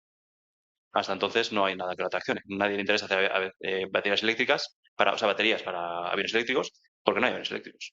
Cuando los haya, a los fabricantes de baterías igual les interesa más meterse en este mercado. Yo lo veo quizás desde un punto de vista más filosófico, ¿no? ¿Ayudará a la sostenibilidad de la aviación? Como dice Óscar, esto lo que tiene pinta de lo que va a crear es una demanda nueva para un nuevo servicio, ¿no? Es un nuevo servicio, un nuevo producto, si queremos, que se va a desarrollar de forma sostenible y va a ser parte de la aviación. Si va a suponer una ayuda para la aviación convencional, pues en el sentido de descarbonizarla, no, pero de repente aparece un nuevo sector económico que per se es sostenible y eso tiene mucho valor. Y además es un sector económico que tiene por objeto el mover a las personas y bien sabemos que eso tiene un efecto potenciador en términos económicos, en términos también de bienestar social y ahí es donde va a estar el valor. Tratar de buscarle el valor en las emisiones que le va a restar a la aviación tradicional, yo creo que no está ahí, ni mucho menos. Pero el otro es un grandísimo valor. Se prevén, tú seguro que lo sabes, Óscar, ¿cuántos billones de negocio de aquí al 2030 va a haber en esto? Yo no sabía que lo sabías. Un trillón. Es un negocio, y es un negocio de un trillón que se va a desarrollar de forma sostenible, que va a estar involucrado en la aviación. Yo creo que es muy bueno y es bueno también para la aviación en ese sentido, ¿no? Yo estoy completamente de acuerdo con lo que han comentado mis dos compañeros, pero además me gustaría hacer un matiz, ¿vale? Un pequeño matiz en esto. Y es que cuando hablamos de sostenibilidad, para mí hay un concepto muy importante, que es que la sostenibilidad también no solamente es el hecho de no contaminar, ¿vale? Que yo creo que es lo que todos tenemos en la cabeza. Para mí es no contaminar, pero también que todos vivamos mejor. Y me explico. Yo puedo no contaminar, pero que cada billete para 100 kilómetros de vuelo me cueste 1 millón de euros. Entonces, ¿qué sostenibilidad es esa? O sea, yo he hecho una aeronave que es sostenible, súper sostenible, pero realmente no se puede utilizar porque no existe ese componente financiero. Lo que creo que es muy bonito de la parte de la aviación eléctrica es que tiene el potencial de bajar costes operativos. Tiene el potencial, ¿vale? Hay que ver cuando entre en operación, porque todo el mundo sabemos que después, cuando las cosas entran en operación, hay ciertas divergencias con lo que se esperaba durante el diseño, ¿vale? Entonces, pero tiene ese potencial. Y entonces, creo que es bonito porque no solamente tienes el potencial de reducir las emisiones, sino realmente hacer algo también sostenible desde el punto de vista financiero. Y creo que es hacia donde tenemos que enfocar esta sostenibilidad de la aviación, no solamente en no consumir, sino no consumir, pero que la gente cada vez pueda pagar menos o tenga que pagar menos por esos billetes.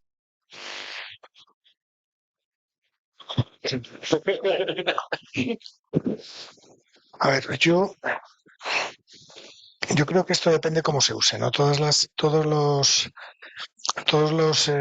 Las innovaciones tienen su nicho de uso y su punto óptimo. Si, como decía Ignacio y comentábamos antes, utilizamos una aeronave eléctrica para hacer un salto de punto a punto, por ejemplo, para trasladar a un enfermo de un hospital en Ciudad de México, que es un salto de 15 minutos y nos ahorramos 3 horas de ambulancia con un motor diésel, pues obviamente hemos tenido una mejora de sostenibilidad. Si lo que hacemos es el trayecto que podíamos hacer en un vehículo y un automóvil convencional en media hora, pues lo hacemos en 20 minutos en una aeronave eléctrica, pues estamos haciendo un palo ecológico enorme.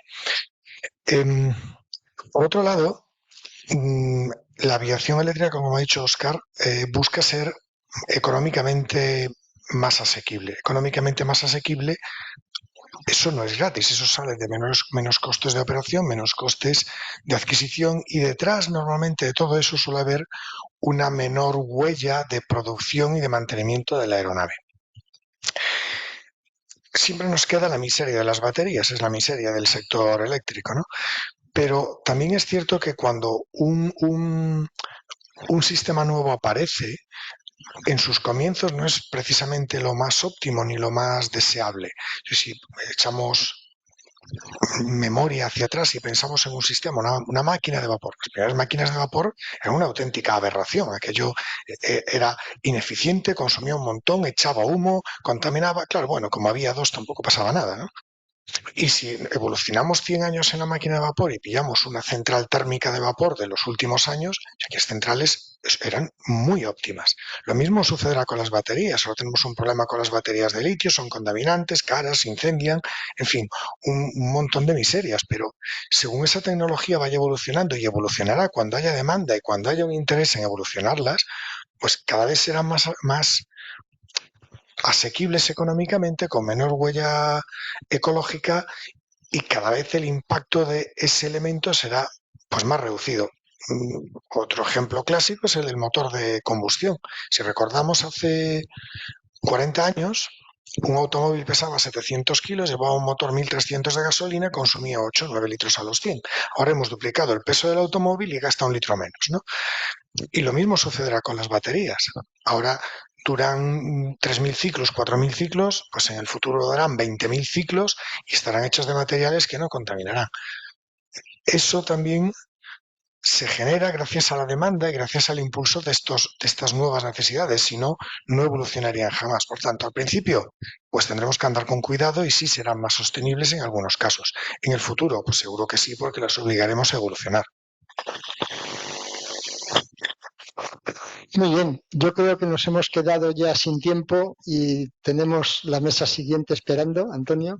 Así que muchas gracias a todos vosotros por vuestra participación. Creo que habéis hecho una exposición magnífica, yo creo que del tema. Y bueno, pues entiendo que seguiremos tratando este tema. Yo como sugerencia, porque hay una parte de la aviación eléctrica que no hemos comentado aquí, porque quizá no tocaba, claro, en un comité de sostenibilidad, ¿no? Pero que es el tema de el posible uso militar de de este tipo de aeronaves, que a lo mejor, pues, para el otro comité, el de UAVs, Industria, Defensa, etcétera, pues podría ser un tema que sugiero a la Junta que lo tome y podamos seguir hablando de estos temas, pero con otra perspectiva.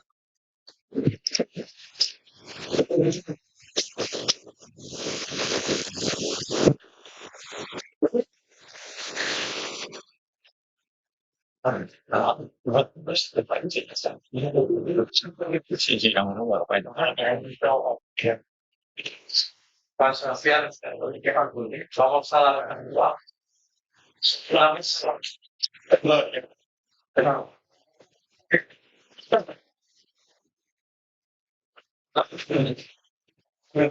Estamos personas teorías. Luego por allí. Esto lo repito. Y nos vemos un poquito por aquí. Sí, pero no más. Bueno, después de este coloquio tan interesante, creo que nos habéis puesto el listón bastante alto, ¿no? Hemos visto, bueno, han hablado los ingenieros constructores y ahora nos toca el turno a los ingenieros operadores, ¿no? Creo que vamos a enlazar muy bien la mesa porque se ha explicado y se ha comentado varias veces la conexión que hay entre el desarrollo tecnológico y la operación posterior, es decir, la aplicación comercial de ese desarrollo tecnológico. Pues no se puede concebir un desarrollo tecnológico hoy en día sin una atracción en el mercado que justifique la inversión en ese desarrollo y que luego al final esos productos y esa tecnología pues tiene una aplicación concreta y es capaz de generar dinero, porque esa es la gran pregunta. Aviones eléctricos, hoy por hoy solo hay uno en el mundo, que es el Pipistrel Veloz. Bueno, ayer tuvimos una presentación, vimos que también hay otro chino y hay un alemán, pero realmente así que estén funcionando esta gente de Pipistrel, que son ahora propiedad de Textron, tiene como unos 200 aviones volando por el mundo, o alguno más quizá ya a estas alturas, de los cuales pues alguno también volando en España, ¿no? Entonces, realmente este avión tiene una capacidad limitada. y no permite el transporte de pasajeros. Es un avión más bien enfocado al tema de aviación deportiva o de instrucción, ¿no? Entonces, lo que estamos hablando es un poco en qué medida los aviones eléctricos son capaces de generar un mercado de transporte aéreo, ¿no? Entonces, bueno, paso a introducir los representantes o las personas que van a hablar. Tenemos a Antonio López, que es un gran experto, es un crack en todo el tema de la comercialización de aviación, ¿no? Y creo que va a tener la oportunidad de decirnos realmente si hay negocio o no en esto de la aviación eléctrica, ¿no? También tenemos a Nacho Carretero, compañero, ingeniero de AESA, y que nos va a contar también a ver si esto es certificable, viable, van a volar con seguridad, qué medidas se van a tomar para comprobarlo, importante. Y luego finalmente va a hablar Lau, que es realmente el que sabe de esto, porque todo lo demás hablamos de teoría, pero él es el que toca y vive porque tiene una avioneta, al menos, o alguna más, ahí en Sabadell, por lo cual pues le vamos a pedir que nos cuente la película de primera mano, no de segunda. Así que sin más dilación, Antonio, ¿hay negocio aquí o no? Gracias bueno, al colegio por esta convocatoria y a ti por estructurar y presentar esta mesa, a los compañeros por venir. Creo que sí, creemos que sí. Lo que sí es verdad es que vemos el vaso, dependiendo del prisma, a veces medio lleno y a veces medio vacío. Empiezo por el vacío para luego acabar con el lleno, ¿no? El vacío son básicamente tres grandes inquietudes. Aquí se ha hablado de todas ellas. No quiero ser muy redundante, pero desde nuestro punto de vista la certificación es crítica, ¿no? Es verdad que habéis hablado de un avión. Nosotros somos una aerolínea regional con aeronaves de pistón de entre 4 y 6 pasajeros, Cessna 421, Beechcraft Baron 58, y vemos esto de forma totalmente complementaria. Pero no vemos un vehículo certificado y eso que tenemos un acuerdo aquí con Crisalion, ¿no? Con vistas a 2030 de 5 vehículos, pero sí nos cuesta ver ese horizonte de certificación. Sin un producto certificado, en efecto, no podemos construir el negocio, ¿no? Esa es una primera inquietud. La segunda inquietud son los costes, ¿no? Nosotros no somos muy expertos en la materia, pero sí que hemos visto una evolución desde unos costes iniciales operativos en torno a $1 pasajero milla, y ahora estamos oyendo 8 o 9 dólares. Nosotros con nuestros avioncitos de pistón estamos en 1,5. Entonces, claro, decimos, inquietud, oye, esto va a costar 5 o 6 veces más en costes operativos y en coste de adquisición versus uno antiguo que me pueda costar $500,000 versus 5 millones de euros.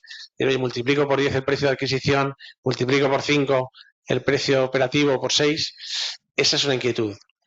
La segunda, no pequeña. Y la tercera es la parte de infraestructura, ¿no? Tanto la de vertipuerto, helipuerto, es decir, oye, van a ser viables ellos, ¿no? Está muy bien traído, antes decía Óscar, oye, que todos los elementos de la cadena sean viables, porque si solo uno lo es, no va a surgir esta parte de la industria, ¿no?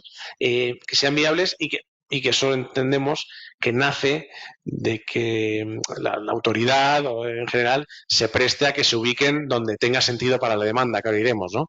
Porque pues, en medio de Teruel está genial y seguro que no pondrá muchos problemas. No quiero darle mucha caña a Ignacio, pero claro, si a lo mejor donde tiene sentido es en mitad de Ciudad de México, es cerca de Barajas para hacer X traslado, o sea, ojo con eso, ¿no? Porque eso hace falta, ¿no? Entonces, infraestructura, costes, certificación. Ese es el vaso medio vacío, pero el vaso medio lleno es que tanto nosotros como operador, como en la parte de comercialización y distribución, en más de 50 países, distribuyendo contenido de más de 50 aerolíneas ahora mismo, de todo tipo, desde aerolíneas legacy que cruzan el Atlántico a aerolíneas low cost, híbridas, charteras, regionales, desde Asia hasta Latinoamérica. Con ese conocimiento grande y humilde a la vez, vemos muchísimo potencial. Hay muchísima demanda no atendida, no en esas grandes distancias, obviamente, distancias pequeñas, que nosotros las vemos como operador y como comercializador y distribuidor. Obviamente el interés las estamos hablando en nuestro caso, ¿no? Por la tercera vez es Ceuta, es Melilla. Nosotros hemos tenido un contrato con el Estado francés para volar entre las dos principales ciudades de Córcega. con horas paradas upfront con nuestros aviones de pistón. ¿Por qué? Bueno, pues hay una pequeña carretera, hay una pequeña cordillera y en invierno 5 horas para ir de una ciudad a otra, ¿no? Entonces, ojo porque demandas, de verdad, es un mar sin orillas de aplicabilidad para esta industria y me gustaría quedarme con ese sabor en esta introducción, pero bueno, también es verdad que las 3 condiciones que he comentado antes pues nos preocupan. Eso de avance. ¿Era tu pregunta? Sí, cuéntanos un poquito esto, ¿cómo lo ves desde el punto de vista de lo que sería el regulador, la seguridad, la implantación? ¿Cómo veis un poquito todo esto? Como preguntas antes, certificables son, ya sabemos todos son certificables. Lo que pasa es que igual que la industria está aprendiendo, las autoridades también están aprendiendo. Digamos que aquí la gente que está presentando hasta ahora presentáis la parte bonita, a mí me toca presentar la parte menos bonita. Al final el que viene y dice, oye, hasta aquí y tal. A ver, nosotros somos el segundo escalón en cuanto a autoridad en este sentido, porque primero está EASA, que es la autoridad certificadora, y nosotros somos los que vamos desarrollando luego cómo esas aeronaves que están certificadas, como la suya, cómo se operan. Un miedo que tengo yo, que ya nos pasó con la aeronave que tienen en Sabadell, que la norma llegue tarde. Es decir, el Pipistrel se certificó bien, y cuando llegó cuando empezó a operarse, no estaban las normas preparadas. ¿Qué pasó? Francia tuvo que emitir exenciones generalizadas. Cuando llegó a España no tuvo que ser generalizada porque ya la norma había evolucionado, pero tuvimos que trabajar con el Aeroclub para emitir otros tipos de exenciones porque el centro de mantenimiento no podía en su momento todavía realizar las tareas. Los técnicos de mantenimiento todavía necesitaban una formación extra. Entonces, un problema que puede volver a ocurrir es ese, que cuando vayamos certificando no tengamos normas que me ayuden luego a seguir el desarrollo. Es verdad que también tengo que decir que parece que nos estamos poniendo las pilas en ese sentido. Ya tenemos, yo sobre todo hablo desde el punto de vista de la habilidad, que es la parte en la que más trabajamos. Ya en el mes de enero ya salió normativa para mantenimiento y gestión de aeronaves, que empezará a ser aplicable desde febrero del año que viene, pero que ya está cubriendo futuras aeronaves de mayor tamaño, mayores que el Pipistrel, que puedan ser mantenidas y gestionadas ya por organizaciones y por técnicos de mantenimiento que estén capacitados. Entonces, parece que la lección la hemos aprendido, pero aprendimos a base de golpes al principio, porque tuvimos que, ellos lo saben bien, yo creo que pasamos un verano entero redactando exenciones para que pudieran operar la aeronave. Entonces, es un tema que al final mezclamos autoridades, mezclamos contextos, y cuando una corre mucho, no está pasando con el resto de certificaciones, pero el Pipistrel fue muy rápido, entonces de repente nos encontramos todos con el pie cambiado y esperemos que no nos vuelva a pasar. No, me ha encantado esto que has dicho, ¿no? Porque tú atiendes en los medios y tal, la certificación de la aeronave, el Type Certificate, que si la FAA, que si la ASA, que la SC Vitol, que si no sé qué, la certificación, pero luego las aeronaves, el operador tiene que certificarse. Y yo que estoy intentando poner en marcha una compañía de aviones eléctricos, digo a los fabricantes con los que tenemos acuerdos que nos van a proveer los aviones, les digo, si vosotros qué pensáis que obtener un certificado de tipo para una aeronave es difícil, obtener una versión para obtener el personal es difícil.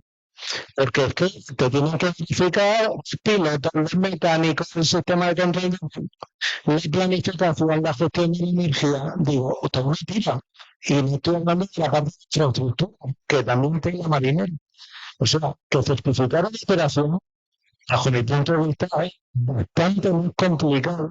Y hay el tema de tener, no, es que en el tú tienes hay un reglamento, hay unas, digamos, unos estándares y hay una metodología. Cuando vas a la operación, está un poco todo perdido, porque la operación también se basa mucho en la experiencia. Entonces, ahí es donde está la dificultad. Exactamente, como comentaba antes, al final estamos todos aprendiendo. Y la autoridad certificada va aprendiendo y ya tiene su motor certificado, su avión certificado, y digamos que tiene una mínima experiencia. Todavía no tenemos ningún eVTOL operando. Y ya sé que la norma lo permite. Es decir, la norma, si hubiera eVTOL certificados, ya te permite la AOC para ese tipo de aeronaves. pero evidentemente no te voy a mentir, sé que mis compañeros de operaciones, el día que le llegue tu solicitud, pues no van a saber, no van a tener todas las ideas claras. Bueno, ahora hablaremos de eso. Lau, cuéntanos un poquito la experiencia real. ¿Cómo se siente esto de tener un avión eléctrico? Eso es cacheroso, ¿eh? Bueno, sí, pero también es a veces muy, bueno, ligando un poco a lo que comentaban los compañeros, un poco un quebradero. A nosotros no lo viví en primera persona porque estaba en el aeroclub, pero no estaba en mantenimiento. Cuando llegó el avión en el 2022, el aeroclub se encuentra un poco a decir, bueno, tenemos el avión aquí, ¿y ahora qué? ¿No? Lo que comentaba Ignacio hace un momento, se tuvieron que empezar a pedir exenciones. No solo desde un punto de vista de mantenimiento, porque nuestro mecánico se tuvo que enviar a Pipistrel a hacer un curso específico y con licencias de mantenimiento se le tuvo que expedir otra licencia, bueno, una nueva licencia incorporando el nuevo modelo, sino también desde el punto de vista del operador como CAO, como taller, también se tuvo que pedir una exención para poder incorporar el avión con todo un proceso que, y digo, no lo viví en primera persona, pero bueno, entonces lo que has visto, bueno, ella, entonces lo puedes contar mejor tú un poco de la parte, pero bueno, que fue laborioso y fue bueno, entretenido, por decirlo de alguna forma. Sí que es verdad que la propuesta del aeroclub apostando por la aviación eléctrica fue un poco, bueno, inherente un poco a la filosofía de la casa, que nosotros somos un aeroclub. Y a diferencia de las empresas, bueno, un poco lo que hemos hablado de la viabilidad financiera y tal, evidentemente los números tienen que salir, pero nuestro objetivo social es la promoción de la aviación general. Y por eso también un poco la casa decidió apostar por la aviación eléctrica y actuar un poco como catalizador de la introducción de las nuevas tecnologías aquí en España y también en Sabadell en particular. Y yo creo que actuar como catalizador nos involucró a todos, no solo a nosotros como operador directo y a la agencia, que es lo que me estábamos comentando, sino también al resto de agentes, en nuestro caso en Segray. Involucrar a ENA, que es el gestor del aeropuerto, involucrar a Skyway, que es el operador de la torre de control, para establecer los procedimientos para poderlo operar. Estamos hablando que a través de los estudios de seguridad que se hicieron, se tomaron distintas medidas, no las voy a mencionar todas, pues sí destacar un poco. Para los que habéis estado por Sabadell o habéis volando por allá, Sabadell cuenta con un circuito de tráfico a la fija, que es al este del campo, y uno específico, especial, que se usa básicamente para aeronaves de emergencia de servicios y para aeronaves históricas, que es al oeste del campo, que es mucho más corto. Se está operando utilizando ese circuito. También se utiliza un único call sign para todas las operaciones del avión eléctrico, ya sea de escuela o de socios, porque como club tenemos las dos ramas, que cada una tira un poco para lo suyo, que es el Barna School Eco 1, que de esta forma todo el mundo, todos los operadores y los controladores primero saben que el avión eléctrico está en el aire, con las repercusiones que eso tiene, y desde un punto de vista de la operación, si de caso más adelante me alargo un poco, se están haciendo únicamente vuelos locales de sábado y sábado, no dejamos nunca de vista el campo, y se trabajan con reservas del 30%, que son 10 minutos. No más, porque bueno, después ya la segunda parte ya me alargo un poco. Sí, ahora tienes que contar el tema de las baterías, que sí me preocupa esto. Antonio. Sí, no, yo quería comentar, por tener en relación los infinitos potenciales que hay. El tema de las escuelas. Las escuelas vuelan con el mismo, la mayoría de las ocasiones, mismo aeropuerto de origen y destino. Y hacen unas rutas, pues eso, dentro de la autonomía, de la envolvente de actuaciones que tienen estos equipos. O sea, por ejemplo, pues lo traigo a colación. O sea, que no porque solo estéis volando al mismo punto, prefiero, es un mar sin orillas, desde nuestro punto de vista. Sí, yo estoy en todo, ahora le voy a dar la palabra a Nacho. Yo, como hace un año y medio, le mandé un email a Marta Lestado. Oye, Marta, que nos queremos ir allí a proponer la institución solicitar una OC para un eléctrico, ¿no? Dice que no, el Vertical y entonces me dice, bueno, déjame que lo vea y tal. Me dice, mira, que me estás pidiendo, no lo puedes hacer. motivos. Primero, porque me está pidiendo que una para una operación sobre todo no existe normativa. Con pues no te puede procesar eso, porque estás pidiendo algo que te autorice un día a la luna, ¿no? O sea, algo así. Entonces, afortunadamente salió la 2024-1111, que es todo lo que es la normativa operacional, que se llama parte UAM, que ya nos permite establecer el marco regulatorio de las operaciones, ¿no? Digo, bueno, esto entró en vigor el día de mayo. Y le digo, bueno, pues el día 3 de mayo traemos y solicitamos la autorización. Dice, pues tampoco la puedo procesar, porque nosotros no podemos poner en marcha una aerolínea sobre un avión que no existe. Con toda la razón, o sea, entonces ahí está toda esa dificultad.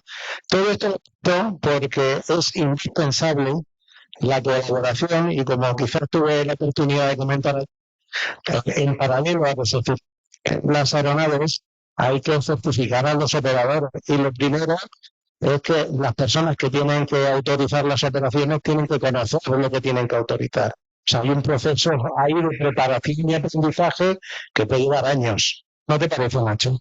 Bueno, lo primero que es un tío importante porque hablas con mi jefa antes que yo. Entonces, sí, evidentemente nosotros no conocemos todavía la operativa, pero a ver, esto al final, como ingenieros que somos la mayoría, lo que vamos a hacer es traspolar lo que estamos haciendo hasta ahora. Es decir, no hay por qué inventar nada. Es decir, son cosas nuevas, pero tampoco hay por qué volverse loco. Si teníamos un AOC, ahora lo llamarás de otra forma, pero va a ser un AOC. Entonces, si tenías las CAOs siguen siendo CAOs, es decir, ahí no tenemos problema, las 145 serán 145. En UAS, en cambio, han hecho otra cosa. Se han inventado CAOs UAS, 145 UAS, y entonces, problema que tenemos, la norma se está complicando mucho. Otra cuestión es que es cierto, y ahí doy la razón a mi jefa, que si yo no tengo una aeronave certificada, no tengo base para poder certificarte a ti contra nada. Es decir, si yo te pido, dame los datos de gestión de mantenimiento, por ejemplo. Vuelvo a mantenimiento porque es donde yo me manejo mejor, ¿vale? Pero que lo mismo pasaría en operaciones. Tú no me puedes dar nada porque tu fabricante no te va a dar nada. Entonces te voy a decir, ¿cómo controlas los datos de mantenimiento? ¿Cómo vas a gestionar la aeronavegabilidad de esta aeronave? Entonces, yo lo que sí te puedo decir, porque además con Marta es política de la organización y es así, es que nosotros intentamos apoyar en todo lo posible porque sabemos que somos autoridad, tenemos unas obligaciones en cuanto a cumplimiento, en asegurar la seguridad y todo esto, pero creo que otra de las patas que tiene una autoridad es el dar soporte a su industria. Y entonces sé que alguno me va a dar un palo ahora por algún tema del pasado, pero es una de las responsabilidades que tenemos y creo que es una de las funciones que tiene una autoridad en aeronáutica, es apoyar a tu propia industria. Sí, Fernando, yo, por ejemplo, os diría, es verdad que por mucho que certifiquen, os va a faltar tracking histórico de cómo se han comportado esos equipos, digo a futuros, aunque, entonces, bueno, y eso va a generar cierta inquietud. Yo lo que también diría es, oye, como cualquier otro riesgo, que ya tenemos unos sistemas de gestión bastante avanzados en los AOC, bueno, ahora ya es común AOC y CAMO, ¿por qué no nos restringís bastante la operación y vais abriendo luego esa envolvente a medida que se vaya demostrando, pues oye, que se van cumpliendo esas especificaciones, que no hay ningún problema, antes de esperar algo que va a ser complicado que venga de 0 a 100, ¿no? Porque no hay experiencia operativa, etcétera. No, creo que me he explicado mal, entonces, por lo que veo. No, yo me refería a que si no hay aeronave certificada, no te digo que basemos la que necesitemos experiencia para poder incluir una aeronave en un AOC o en una CAMO, necesito primero que exista. Entonces, no me refería a que una vez certificada limitemos operación, porque no creo que vayamos a limitar, porque es lo que dices tú, muchas de las organizaciones que van a venir a operar tendrán su sistema de gestión operativo, tendrán experiencia previa en cuanto a gestión como AOC o como CAMO-CAO, entonces eso se utilizará de base. Pero lo que te quiero decir es que si no tengo el avión, ahí sí que me falta lo básico para decirte, toma, porque yo tengo que poner una matrícula detrás, o tengo que poner un número de serie detrás, y eso no lo tengo. Creo que una vez tienes el avión, también hay barreras luego, lo que dice Antonio, a la hora de darte el certificado de operación, el certificado de camo, y va más por ahí. Y vamos por ahí. Una vez teniendo el avión, que os tiráis a la piscina, aunque fuera acotado. Bueno, ahí tenéis al de Sabadell que el CAO le metimos el pipistrel en pocos meses, incluso le dijimos operarla, es decir, trabajarla sin tenerla ni siquiera en el alcance. O sea que pusimos de nuestra parte, por lo menos en ese caso, se puede decir que fue No, así. lo que está claro es que aquí pioneros somos todos. O sea que es un poquito esto el reflejo, ¿no? De que todos tenemos que aprender desde todos los puntos de vista porque es una cosa nueva que está empezando, ¿no? Particularmente en el tema de los eVTOL, que parece ser que va a ser la primera aplicación trascendentemente comercial en el transporte aéreo, no en el convencional que ya conocemos, porque ya todos hemos visto que no le va a afectar mucho, pero sí va a aparecer un nuevo modelo de negocio complementario a otros modos de transporte actuales que hay, limpio, sostenible y que, bueno, tiene buena pinta, ¿no? Y puede solucionar algunos problemas en determinados corredores, ¿no? Y yo quiero traer a colación otro de los temas, por los que yo creo que también tiene un punto de éxito esta nueva aplicación de los eVTOL, que despegan verticalmente, vuelan como una avioneta y aterrizan como un helicóptero. Pues alguien podría decir, oiga, ¿para qué hacen falta eVTOL? Pues si ya están los helicópteros desde hace 50 años. Entonces, ¿por qué no usan ustedes los helicópteros? Y ahí venimos ya con el tema del ruido. Entonces, mi primera pregunta es, Lau, ¿este tema realmente es verdad que son más silenciosos? Pues buena pregunta, porque realmente a lo largo de toda la jornada nos hemos centrado mucho en las emisiones de carbono, cosa que evidentemente es un punto muy importante tener en cuenta en el momento de la historia, vamos a decirlo así, que nos encontramos. Bueno, espero que se oiga.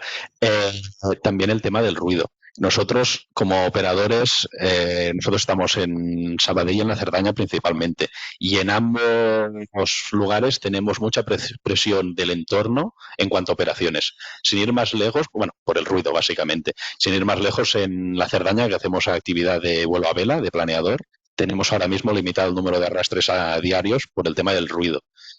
Esto la aviación eléctrica en parte está llamada a solucionarlo. Sin ir más lejos, a lo largo, esperamos, de este mes, la idea es llevar y basar el avión a la Cerdaña, pasar el verano, para ir haciendo también un poco de hincapié en el entorno, de que hay futuro, hay posibilidad de disminuir el impacto en el entorno. Y efectivamente no me sé los números de la cabeza el certificado de ruido que pone de las aeronaves, pero sí que disminuye mucho, porque en el fondo el motor no hace ruido, lo que hace ruido evidentemente es la hélice al friccionar con el aire, y eso evidentemente disminuye muchísimo el impacto acústico. Sí, Santiago, un momento, ¿hasta qué hora tenemos tiempo? Vale, bien. Antonio, cuéntanos un poquito desde el punto de vista comercial. Imagínate que yo te doy un eVTOL mañana o un avión retrofitado con la solución de una Cessna Caravan, ¿no? O una Kino. Sí. Ahora hablamos de eso también. Entonces, ¿qué haces con ello? A ver, cuéntanos. Pues yo lo primero que pienso es demanda no atendida por nuestro modo de transporte y por el resto, y obviamente dispuesta a pagar ya sea pasaje o carga. Ojo, porque a veces hablamos mucho de pasaje y nosotros vemos muchísimo potencial en la carga, perecederos de alto valor, medicamentos, hablábamos antes del enfermo, análisis clínicos, etc. Carga de alta seguridad, isótopos radiactivos, joyas, gente que pague ese porte, ¿vale? Otros más sin orillas. Y pues veríamos esas rutas no atendidas que cumplan las especificaciones operacionales de estas aeronaves. Se nos ocurre, obviamente, no es que se nos ocurra, es que lo vemos. El Interislas, especialmente en islas, hablábamos antes Formentera, que no tenga aeropuerto ni aeródromo, obviamente Ceuta, Melilla, grandes corredores, hablábamos antes con altas capacidades de pago, hablábamos antes de Málaga, Marbella, Soto Grande, Gibraltar, grandísimos nichos, y eso aquí, o sea, imaginaos a escala mundial lo que hay. Entonces, de verdad que lo vemos desde ese punto de vista muy, muy claro. La cuestión es ese porte, que son esos 8 $8 milla pasajero.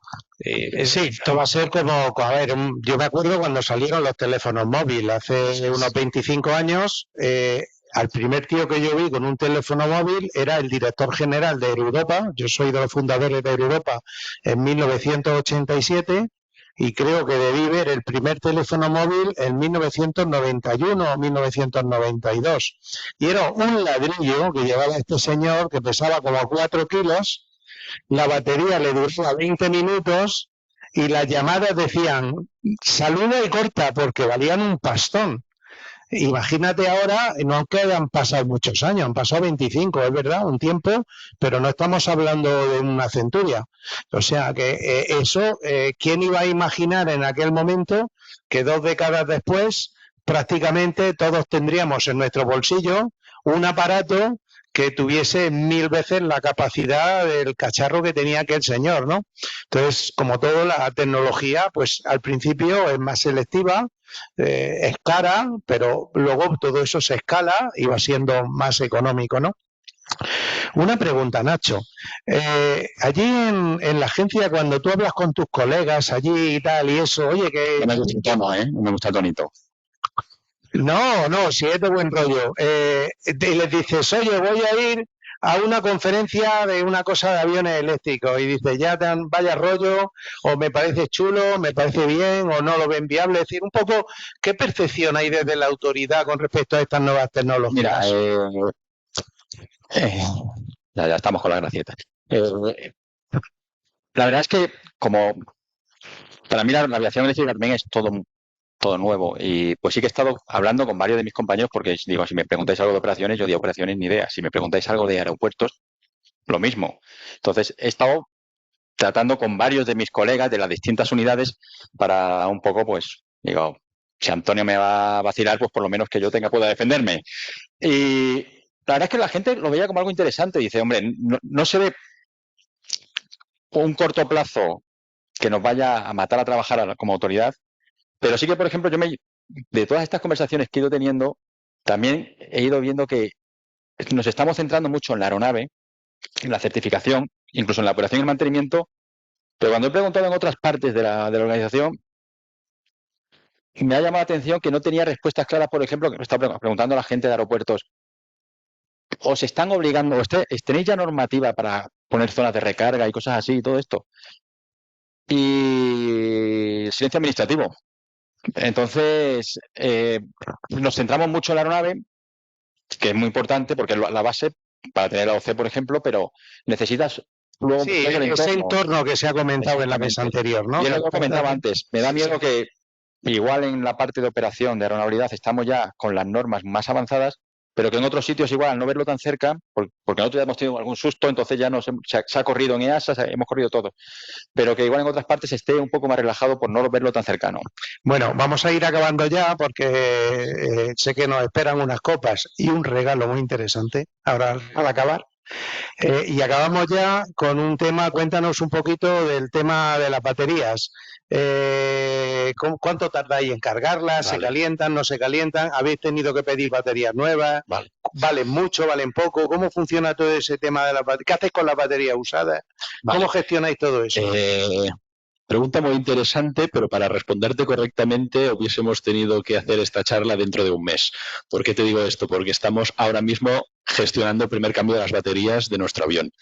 Y justamente ayer me llegó el correo de DHL, de las baterías han salido de Pipistrel, te van a llegar la semana que viene. Así que estoy un poco ahí a la expectativa. Sí que el coste, la verdad es que lo desconozco ahora mismo. Lo que sí que te puedo comentar es que las baterías, Pipistrel nos ha mandado un service instruction muy específico en que cómo se tienen que devolver a fábrica. Sí, porque tienen un transporte que es complejo, sí, ¿no? Sí, además estamos hablando de 2 baterías de 70 kilos cada una, por un avión de 420 kilos, o sea que la parte proporcional de las baterías es muy grande. El tema de las temperaturas sí que nos afecta bastante. De hecho, Pipistrel sacó, no me acuerdo cuándo, a lo mejor hace un par de años, un kit de calefacción para las baterías, para calentar todo el circuito justo antes de la carga, especialmente para el invierno, porque si no la velocidad de carga era muy lenta. Estamos hablando... No, que es curioso, porque pensamos en la batería y pensamos en calor, pero también hay un problema de frío, ¿eh?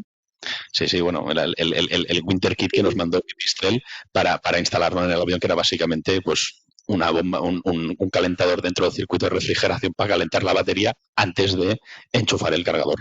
El tiempo de carga varía un poco, pero estamos hablando de unos 45 minutos. Que eso, si lo comparas con los 55 minutos que tiene de tiempo de aire, te da un poco un 50-50, pero bueno, para lo que está pensado y diseñado el avión y para la operativa que nosotros le damos, pues la verdad es que cumple. Vale, ¿alguna pregunta? ¿Hay algún socio que ha pedido que compréis otra o por el momento con esto ya vais bien? No, de momento con uno ya nos basta.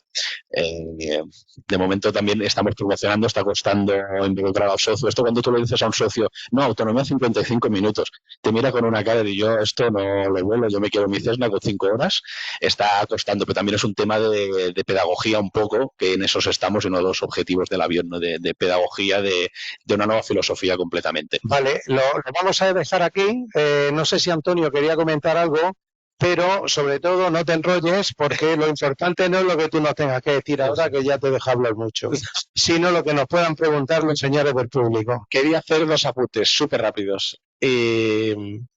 Uno, una diferencia de otros muchos desarrollos, aquí no hay greenwashing. Aquí muchos de las, si no decir toda la cadena, realmente es sostenible, en línea con lo que decía José Manuel. Y dos ejemplos claros es la doble vida que pueda tener, por ejemplo, las baterías en otros modos de transporte o en terrestre.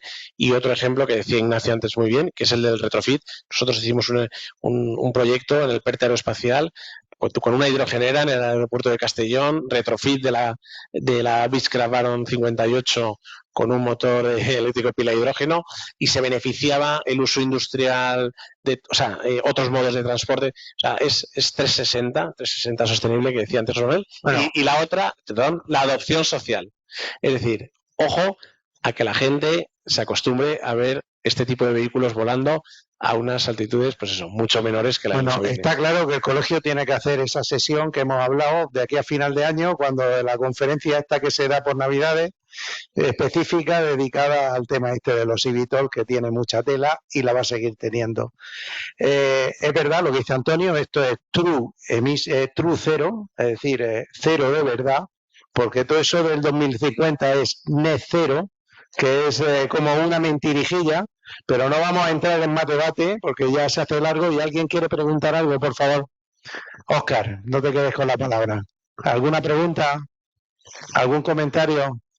¿Nadie quiere preguntar nada? Bueno, pues nada. Eso es que lo había explicado todo. Lo habéis explicado todo muy bien. Nada, pues ahora, después de dar las gracias a nuestros ponentes, tenemos una pequeña copa para que podamos compartir más opiniones y, como decía Antonio, y yo he dicho al principio, hay un pequeño regalo, pero quiero puntualizar algo. Hay un libro que podéis coger cualquiera, algunos ya se ha adelantado por lo que veo, y lo único es que la estimación que hicimos, porque tampoco era factible tener muchos libros para tenerlos dispuestos hoy, pues a lo mejor nos hemos quedado corto. Con lo cual quiero decir que, aunque agradecemos muchísimo a los ponentes les haremos llegar expresamente el libro, y luego, si alguno se queda sin libro, darnos el nombre, que en el colegio os pasaréis por el colegio y recogeréis un libro. Todos los que estáis hoy aquí físicamente tendréis vuestro regalo, y muchas gracias por estar aquí.